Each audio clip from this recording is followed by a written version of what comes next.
जब भी कोई जंग होती है तो आपको मुख्तलिफ वेपन्स के नाम सुनने का मौका मिलता है, और इन्हीं वेपन्स के नाम सुन के आप ये अज्यूम करते हैं कि ये वेपन जो है ना कितना अहम किरदार अदा कर सकता है किसी भी मुल्क के लिए।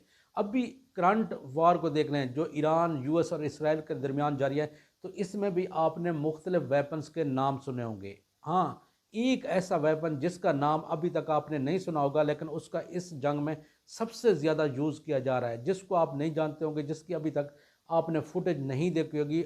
मैं वो उस वेपन का नाम इस वीडियो के में आगे चल के बताता हूँ, लेकिन इससे पहले अगर देखें तो जो गाइडेड वेपन्स हैं, जिनको हम गन्स का इस्तेमाल कहते हैं या टैंक का कहते हैं, वो टोटली जो है इस जंग में एलिमिनेट हो चुके हैं। उनकी फुटेज आपको या तो नज़र नहीं आएगी या माइनर सी जो ना उसकी फुटेज जो ना आपको नज़र आएगी। उन वेपन का बिल्कुल भी इस्तेमाल नहीं किया जा रहा। हाँ, जिन वेपन का सबसे ज़्यादा इस्तेमाल किया जा रहा है वो अनगाइडेड है या माइनर से डिपेंडेंट है किसी भी मैन के ऊपर।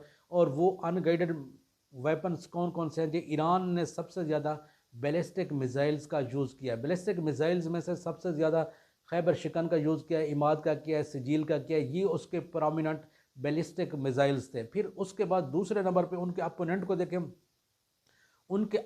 को देखें तो यूएस और इसराइल ने ज़्यादातर टॉम हाक क्रूज़ मिसाइल को इस्तेमाल किया है। ये मिसाइल की मुख्तलिफ इकसाम में से दो इकसाम कौन कौन सी है जी? एक बैलिस्टिक है और उसके बाद एक क्रूज़ मिसाइल है। इनमें एक जो मेजर डिफरेंस है वो कौन सा जी? आप बैलिस्टिक मिसाइल को जब भी आप फायर कर देते हैं तो वो क्या होता है जी? उसके ऊपर आपका कंट्रोल नहीं रहता, उसको आप बिल्कुल जो है ना नेविगेट नहीं कर सकते और उसने डेस्टिनेशन तक पहुंचना ही पहुंचना है।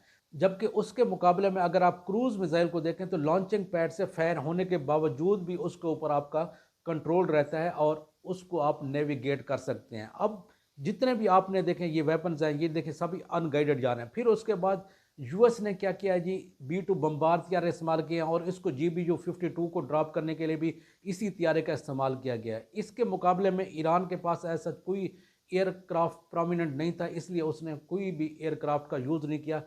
उसने सिर्फ और सिर्फ ज़्यादातर ड्रोन, जो शहर ड्रोन है उसका